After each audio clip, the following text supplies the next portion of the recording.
ডারউইনে Northern territory স্ট্রাইকের বিপক্ষে toss হেরে আগে ব্যাট করতে নেমে দুর্দান্ত সূচনা পায় বাংলাদেশ এ দল।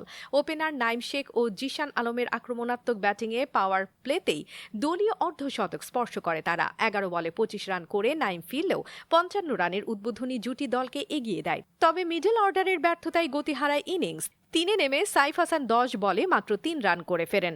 আফিফ হোসেন অপরাজিত ৪০ বলে ৪১ রান করলেও তার ধীর গতির ব্যাটিংয়ে চাপ বাড়ে দলের ওপর। শেষ দিকে নুরুল হাসান সোহান ও ইয়াসির আলী রাব্বির ঝোড়ো ব্যাটিংয়ে আবারও রান তোলার গতি বাড়ে। সোহান ২৩ বলে ৩৫ রান করেন আর রাব্বি খেলেন ১৩ বলে অপরাজিত ২২ রানের ক্যামিও। নির্ধারিত ২০ ওভারে ৪ উইকেট হারিয়ে বাংলাদেশ এ দল সংগ্রহ করে ১৭২ রান, যা প্রতিপক্ষের জন্য চ্যালেঞ্জ ছুড়ে দেওয়ার মতোই।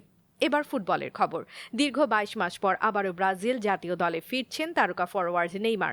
আসন্ন বিশ্বকাপ বাছাই পর্বের ২ ম্যাচকে সামনে রেখে ইতিমধ্যেই প্রাথমিক দল ঘোষণা করেছেন কোচ কার্লো আনচেলোত্তি। তালিকাটি সংশ্লিষ্ট ক্লাবগুলোকে আনুষ্ঠানিকভাবে জানানো হয়েছে।